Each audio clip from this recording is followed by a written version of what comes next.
Hi everybody, my name is Jessica and this is my channel Plant Hooker. Now today I was requested to do a video on my Phalaenopsis orchids. I believe these ones are the Phalaenopsis Doris. They're the ones that you normally find in big box stores. I had purchased mine about a year and a half ago at our local co-op. I'd gotten the purple spotted one first, and then because my boys decided to fight over them, I then had to buy a second one because one wanted one in their room and one wanted them in the other room, and now they are both in my room because my boys like to open their windows in the middle of winter. So yeah, and orchids are not cold tolerant plants. Like they like warm humidity and not so much bright light. Like they do like part sun, part shade. But but they do like their light. So I currently have these guys in a south-facing window. However, they are 2 feet and 2.5 feet away from the window. But they do also have a grow light in that room. So, but it's not a strong grow light. So they do get a fair good amount of sun. And it's not burning their leaves or anything, so all is good. If you do happen to see little flies kind of flying around, when I up-potted these guys, for some odd reason, the orchid bark medium that I purchased the Miracle-Gro kind, they were just full of these white flies. So I only opened the one bag, and the other bag I currently have freezing outside. So then, if there is any in them, they will die. Because I'm having a bit of a trouble trying to get rid of them. I bought the bag back in December, and I made the mistake of up-potting them between flowering. So you'll notice that the flower on this one, it's kind of a little wonky, and then I believe this one's probably dying. And then nothing came out of the petiole here, and with the purple spotted one, like nothing came out of this stem. But I did manage to get these ones because these ones were already pretty much on their way to becoming full flowers when I up-potted. Now, Phalaenopsis orchids, or moth orchids, they get their name based on the flowers. Phalaenopsis is Greek for moth-like. They were also discovered back in 1825 by the botanist Carl Ludwig Bloom. So, well, why not? They bloom, so. They're in the family of Orchidae. I think I pronounced that right. I'm really sorry if I butchered it. But if you don't mind, I can, because these orchids, well, these ones here are monopodial epiphytes. Now, what epiphytes means is that they grow on top of other plants. But there are other orchids where they're lithophytes. Sorry, I need to, very hard words to say. Lithophytes will actually grow on rocks, like moss kind of does, like cypress moss. So, they are found all towards like more tropical areas like India, Taiwan, Southeast Asia, China, Australia, Indonesia, New Guinea, and the Philippines is where like orchids are native from. These ones here. There are orchids that are native to like North America, such as the ghost orchid, but I think it's considered an endangered species, and I'm not quite sure if that's in the cultivar, like it's really available to buy, unlike these ones where you can find them at almost any store. Now, once your plant is done flowering, like you'll see these here, like this will be cut off, and once it's done, like really done flowering, all the flowers are gone. One thing I've seen a lot of people do is they'll cut the whole thing off. Don't do that. Do that, yes, if you want to encourage more leaf growth and root growth. But if you want your flowers to come back right away, you only need to cut like right at the next knuckle. I'm not sure if I can get this to go closer to the camera or not, so I can show you. But I'll have to take it closer to you so you can see what I mean. By the next knuckle would be basically right here. That like elbow or knuckle.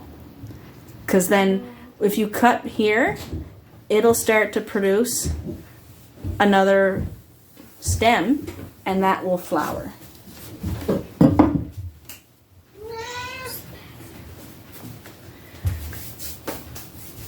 Now, Hi. Sorry, that was my youngest, who thinks he's Batman, and he's also grounded for a very long time too. But yeah, cut there, because you'll see here, like there, it stops here, and then it produces like another line. If I didn't up pot these during their flowering process, like I would have gotten a lot more flowers like here. Now, one thing I will address, because I really hate this, is when you buy them at the big box stores, and they're like the 3 ice cube orchids. Hurry up. Don't. I do have that right there. Can you please? Okay. Mommy loves you, but you're grounded, so go on. Sorry. Where was I? Oh yes, the 3 ice cube method. That works when you just get your plant, like the first year that you have it, when it's still in the 4 or 5 inch pot. But do not put the ice cube directly in the pot. Like, put the ice cubes in a dish, let them melt first, and reach room temperature, so then you don't have to worry about like freezing your roots, because these plants are sensitive to drafts. And because both my boys almost killed them by opening their windows in the middle of winter. So don't put the ice cubes straight in the pot. I know what they say to do that, but don't.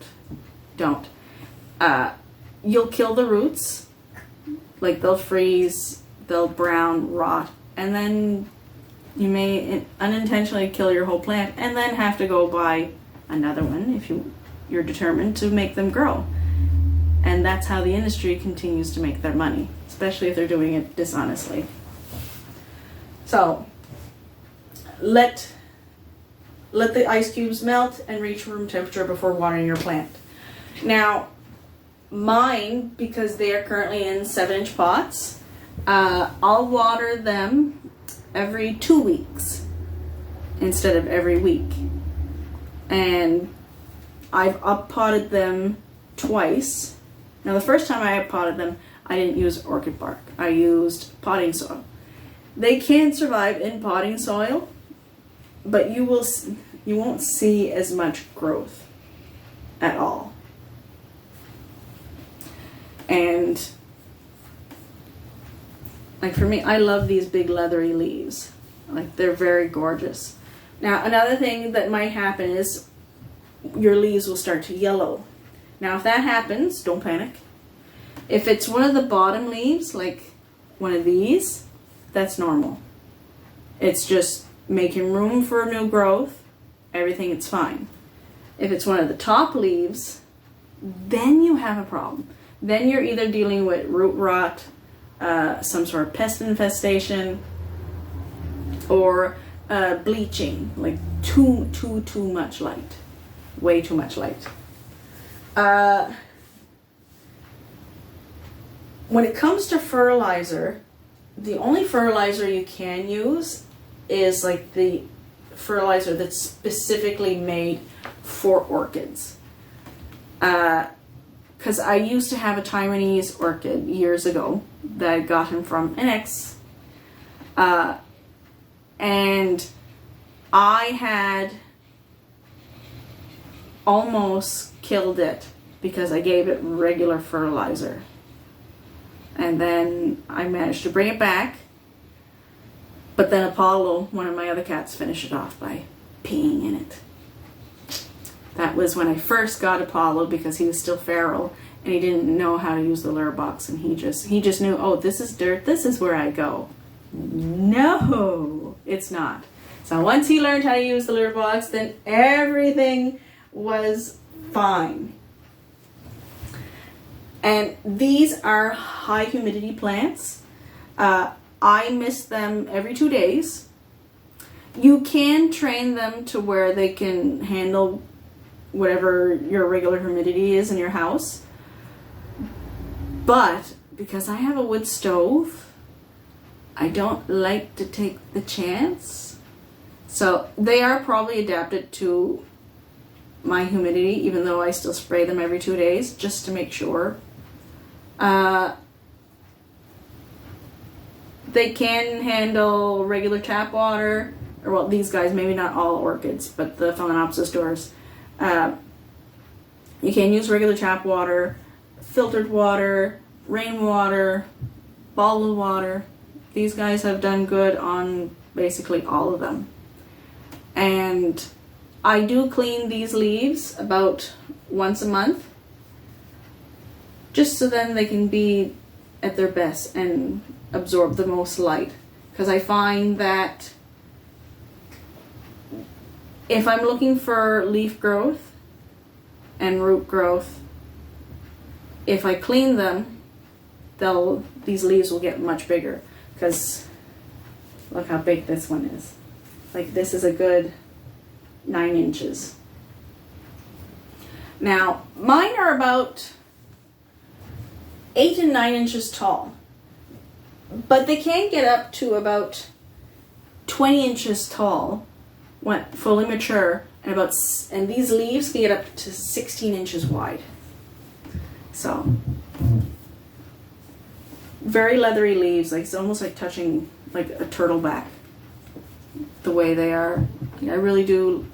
These are some of my favorite plants, especially the purple moth orchid. I love his flowers the most. The pink one was something my youngest, who you just met, that was the color he picked. Because pink is one of his favorite colors. Let's see. Ideal temperatures for these guys are between 18 and 24 degrees Celsius. You can put them outside, but only between July and August. Unless, of course, you live in a hardiness zone 10A or more. Then they can be outside year-round. But here in Eastern Canada, July and August. And when it's not windy. Because then you'll lose flowers. Yeah, I learned that. I feel like I'm missing. Oh, pest. Yes. Other than the white flies, I've had no issues with pests with these guys. Like, knock on wood. I've been very lucky in that area. But they are prone to thrisp, mealybugs, fungus gnats, and scale. Yeah, they are prone to scale. Sorry, my bird clock. Prone to scale. That's one thing. So mealybugs and scale are something I've never dealt with. Thrisp I have, but not on these guys, luckily. I still spray them like every so often with my insecticide, like my homemade stuff, just so then they don't get them. Hello, Gwen. Everybody wants attention today. Oh, and spider mites. They do get spider mites. Yeah. But again, I have dealt with spider mites, but not on these guys. But yeah, no. My favorite thing about these guys is they are non-toxic to cats. Cats will not eat these. And Miss Gwen here has shown zero interest in trying to eat these guys, so it is proof that they are non-toxic. Because she only likes things that are toxic. Like this guy. Even this guy here, who like people say are toxic, she's never touched. And if you've watched that video, it's not that they are toxic, it's just their stomach can't handle the needles. Oh, and corn plants. Corn plants are toxic. To cats too. But she doesn't seem to pick at him too much. But yeah, no. Comes to another type of soil you can use is sphagnum moss. I don't recommend it because it's not sustainable. But I highly suggest going with the orchid bark. Because I found since I put them in the orchid pot, their leaves. Sorry, trying to kill these white flies. Their leaves did get a deeper green, and it just makes them that much more prettier.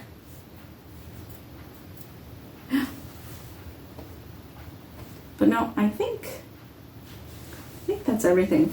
They are in terracotta pots. These are 7-inch terracotta pots. Both of these pots were painted by my youngest. And these ones, I got them for like $3 each at the dollar store. Yeah, I think specifically Dollarama. Yeah, the Dollarama is the one where I got these. So you don't need to go online and buy big fancy pots. Like dollar store is still just as good in it. And you can sometimes get lucky and find really nice ones for your plants. So, but yeah, no, I do suggest if your plants are needing a pot and if they're about to flower, if you want the flowers, wait, or else they get like these mangled looks and they're not so pretty. Well, this one I don't mind because it's my pink one. I'd much rather him be pretty. If you like this video, give me a thumbs up. If you didn't like this video, a thumbs down is okay too. Everybody has a right to their opinion. And if you really like the video, subscribe. And if you have any questions, like my auntie, shoot me a message. I'll try to answer them to the best of my knowledge. And as always, live long, plant on.